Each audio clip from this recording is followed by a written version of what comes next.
ये कहानी ममता की है। बचपन से ही घर में ये एहसास दिलाकर पाला गया कि औरतों को बोलने का हक नहीं है। अरे ममता, जरा जल्दी जल्दी हाथ चलाओ। रोज ऑफिस में देर पहुंचता हूँ तुम्हारे कारण। लेकिन आपका सारा खाना पैक और तैयार भी है। अरे जबान जितनी चलाती हो उतना अगर हाथ चलाती ना तो शायद घर को अच्छे से मैनेज कर पाती। क्या मतलब है? क्या नहीं मिला आपको? मोजे मोजे कौन देगा? ममता भागकर पति को मोजे देती है। वो हर किसी का ख्याल रखती, लेकिन उसके घर में रोज का रोना लगा रहता। अरे माँ, आज स्कूल में टीचर ने मुझे फीस के लिए डांटा। माँ, मुझे अच्छा नहीं लगता कि स्कूल में फीस के पैसों के लिए मुझे कोई भी बात सुनाए। अरे पर बेटा, ये तो पापा करते हैं ना, सारा ऑनलाइन। मुझे तो इसकी जानकारी भी नहीं है। हाँ हाँ, बना लो बच्चों के सामने मुझे बुरा। अरे करता तो मैं ही हूँ, माना, लेकिन मुझे कोई सपना थोड़ी ना आएगा कि बच्चों की फीस जमा करनी है। अरे बताओगी तो तुम ही ना। ममता की अब ये आदत में शुमार हो चुका था। वो हमेशा हर बात के लिए खुद को ही दोषी मानती। एक दिन वो पड़ोस की दोस्त से कहती है, समझ नहीं आता यार, मैं इतनी डम कैसे हो सकती हूँ। बात तो सही भी है ना। अब पति बेचारा नौकरी करे, पैसे कमाए, या फिर ये देखे कि बच्चों की फीस का वक्त है। क्या करूँ यार। पता नहीं, मेरे पति तो सारा काम खुद ही करते हैं। वो तो कहते हैं कि तुम थक जाती होगी, सारा दिन घर बाहर बच्चे तो। अच्छा, ऐसे भी पति होते हैं क्या? अरे क्या बात कर रही है? भाई साहब कभी तुझे किसी बात के लिए सुनाते नहीं? किसने कहा नहीं सुनाते? अरे ये पति चीज ही ऐसी होती है कि बिना पत्नी को सुनाए उन्हें चैन की नींद कहाँ आती है। तो तू भी परेशान रहती होगी कि कैसे, क्या, कब भूल गई। अरे वो तो मुझे बस इस बात के लिए ताना देते हैं कि मैं वक्त पर खाना क्यों नहीं खाती या पार्लर जाकर अपनी साज सज्जा क्यों नहीं करवाती। पड़ोसन बोल ही रही होती है कि ममता के बेटे की आवाज आती है। अरे माँ, क्या हो गया? लग नहीं रहा कि आज आप मुझे पानी भी देगी। अरे कब से खाने के लिए वेट कर रहा हूँ। अरे यार, मैं चलती हूँ। बेटा खाने के लिए वेट कर रहा है, मैंने उसे खाना भी नहीं दिया। अरे 12वीं में पहुंच चुका है तुम्हारा बेटा, उसे बोलो खुद पानी लिया करे। मैंने तो अपने बच्चों को काम करना सिखाया है। अरे यार, खुद की भी तो कोई लाइफ है। माना जब नहीं कर सकते थे तो किया, लेकिन अब इतने बड़े बच्चों की हर बात मानेंगे तो मुश्किल तो अपने को ही होगी। ममता को पड़ोसन की बात में दम तो लगता है, लेकिन करे क्या, आदत भी तो खुद ही ने डाली थी। ममता घर जाती है कि तभी बेटी आ जाती है। माँ, परसों मुझे एक शादी में जाना है। तेरी वो जो लाल वाली साड़ी है ना, उसे दे देना। मैं आज जाकर टेलर को दे दूंगी, वो उस साड़ी से सूट बना देगा। अरे नहीं नहीं तारा, वो मेरी माँ ने मुझे दी थी और उस साड़ी से मेरी काफ़ी भावनाएं जुड़ी हैं। तुमको ना मैं दूसरी साड़ी दे दूंगी। ओके, कोई बात नहीं, लेकिन आज दे ही देना पक्का। तारा माँ की साड़ी से सूट बनवाकर पार्टी में जाती है, लेकिन जब वो पार्टी से लौटती है, क्या है, मैं तो समझ ही नहीं पा रही हूँ।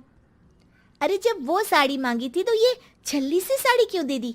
मैं ही पागल थी जो इस साड़ी का सूट बनवा लिया मैंने। माँ, जानती भी हो कि कॉलेज में मेरी कितनी हंसी उड़ी। तभी वहां ममता का पति सुनील आ जाता है। अरे गवार औरत, जब बेटी साड़ी मांग रही थी तो दे देती ना।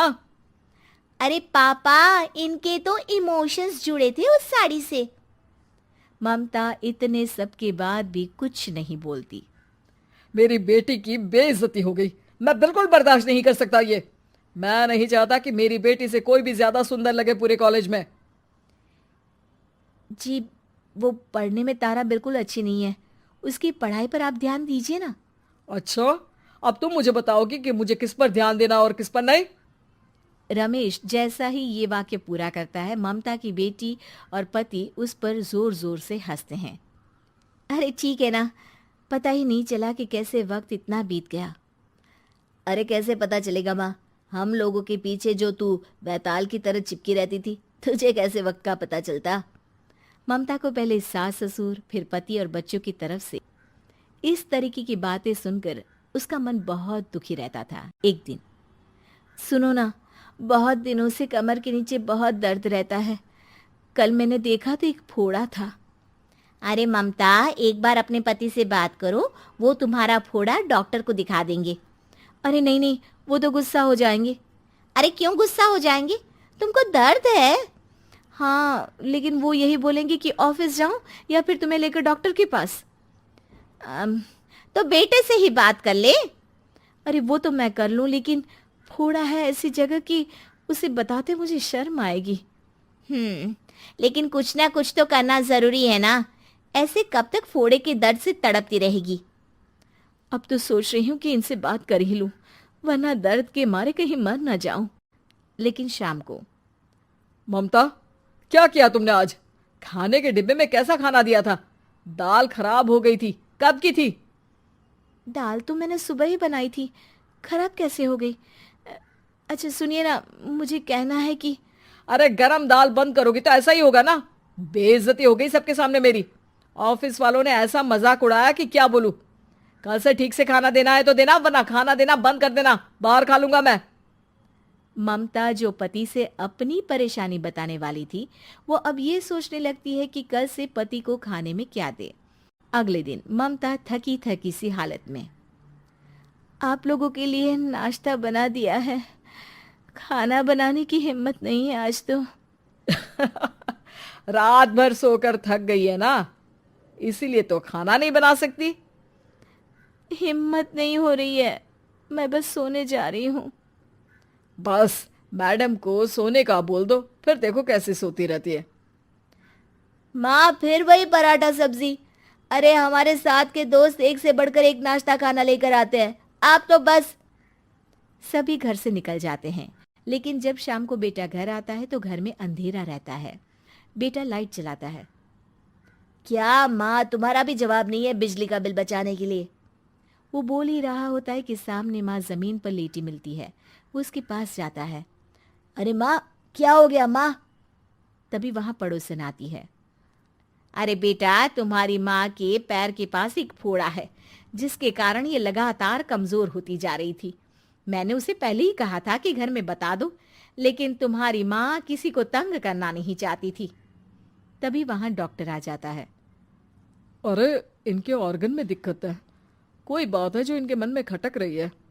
अरे नहीं नहीं, इसके मन में कोई बात नहीं है। कोई काम है नहीं ना इसके पास, सारा दिन बस घर में ही रहती है। देखिए, मैं तो ये नहीं जानता, लेकिन हाँ, इनके मन में हमेशा कोई बात रह जाती होगी, इसीलिए उनकी ये हालत है। अगर आप समय से नहीं ले आते तो हो सकता था कि।